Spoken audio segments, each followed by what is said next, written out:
on the potential political fallout stemming from the release of the first part of the State Capture Inquiry's report. We're joined tonight by political economy analyst and political futures director Daniel Silke. Daniel, a very good evening to you. Grateful to have you on the program tonight.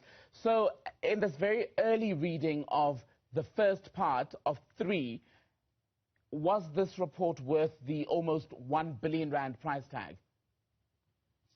Good evening. Thanks for having me. My short answer to that is yes, it is worth the money. It is worth the effort.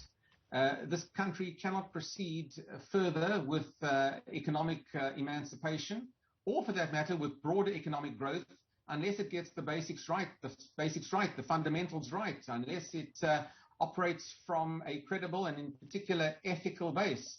And that's what you need to do. You need to establish an ethical and sound base for governance. And only once you've done that can you really continue and reform your policy environment. So indeed, we have to start somewhere. We might have to pay for it in terms of this report, and there will be a political price to pay as well if we don't take action on the report. So the names here, the people who are implicated in this very early stage dealing with SAA, the former chairperson Dudumieni, the former president Jacob Zuma, where GCIS is concerned, and the saga around the TNA breakfasts and the sacking of Themba Masego. We've got issues that are dealing with SARS, findings there against Tom Moyane by the inquiry. But there's still a long way to go. And ultimately, one of the things we're going to have to watch is how much this report tests South Africa's fascination, South Africa's love of the idea of complete or total villains and complete total angels. Look, the problem really for us in South Africa is that we simply haven't had accountability on so many issues, whether they're part of state capture or not part of state capture. We're still waiting for proper accountability on the KwaZulu-Natal unrest in July of last year, on sabotage at Eskom. We're waiting for that to occur. So what this really does test, to be perfectly honest, is whether our prosecuting authorities, whether the NPA, whether the Hawks have the political will, and whether they have the legal wherewithal to pursue cases against those who have been named.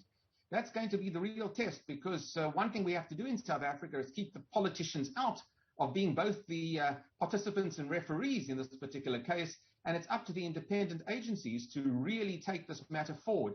The issue about this report is that it can't just be a book to sit on a library shelf. It has to be a real document that not only fingers those personnel and people involved, but also, of course, changes the process of government, and in particular the processes that the ANC has adopted over the last number of years. Those in favor of the report, such as President Ramaphosa, who was speaking yesterday when he was at the official handover with the acting Chief Justice Raymond Zondo, who chaired the inquiry, very much portray this moment as the beginning of a turning point for the country. But you can also argue that the country is still a very long way off from an actual turning around of the situation. Yeah, I think we have to distinguish between the political rhetoric that we saw in the last few days from President Ramaphosa, which I think simply heralded the reception or receipt of the report. But the reality really is in the hard action, the consequences that really have to come from this report. So I'm not going to be convinced by flowery language that this heralds a new era. The only way we can assess whether a new era starts in South Africa is if there are consequences for those found guilty, and whether the state can change the way it does business. We've seen substantial recommendations already from the Zondo Commission just in this first report on issues of procurement irregularities in particular, how the boards of state-owned enterprises are comprised.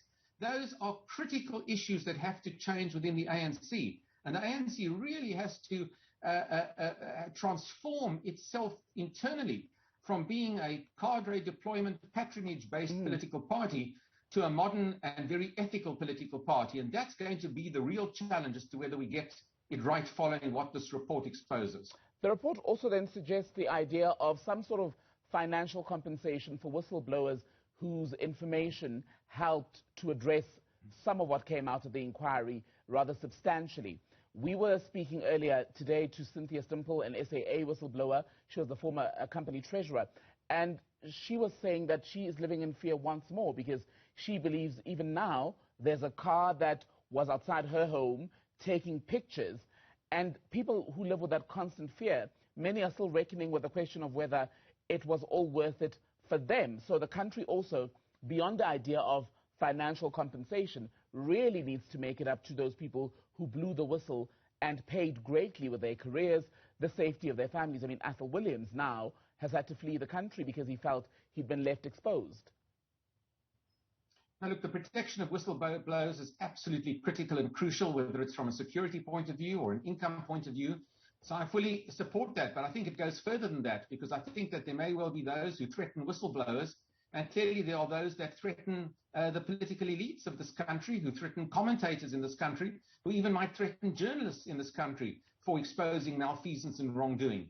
And I think on that basis, we do enter an uncertain and uncharted few months here in South Africa as we politically digest what is going to come from this report.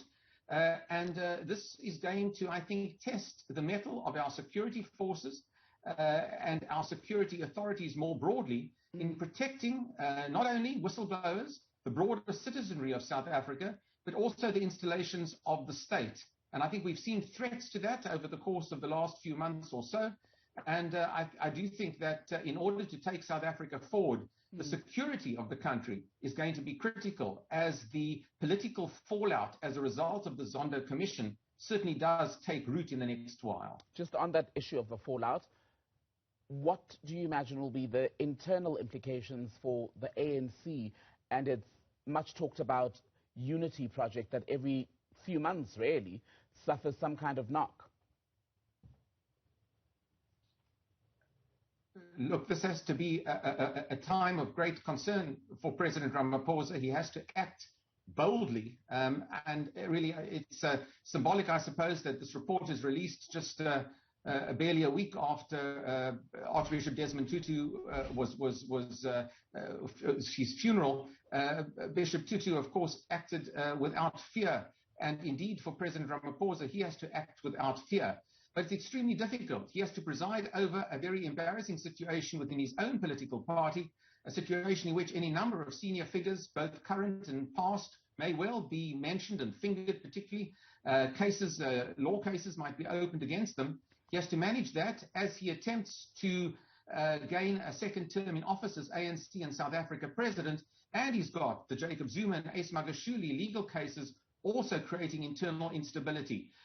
This is a tough job for the president over the course of the next year. If he's not bold about it, then of course, we go back to the drawing board. It's time really to put South Africa first rather than the ANC first for the president. But that's easier said than done when you've got political enemies looking to unseat you and trip you up every step of the way. On that point then, can what was lost in the years under review, can it be regained? Yes, you can always regain what was lost. You have to be bold in your approach. You have to be innovative in your policy platform as well. And whilst I think we might have lost over the last decade billions of rand and growth and a negative sentiment about South Africa that's affected the lives of almost every South African, you can turn that around quite quickly. And I think there's an urgency to turning that around. There needs a sentiment shift in South Africa with bold policy platforms going forward, and of course, a bold approach to ethical governance within South Africa. You can do that quite quickly if you are prepared to take some political risk, and I will wait to see whether our president has the ability to take that political risk in the short to medium term. Daniel Silke, always great to speak to you. Thank you so much for your time tonight.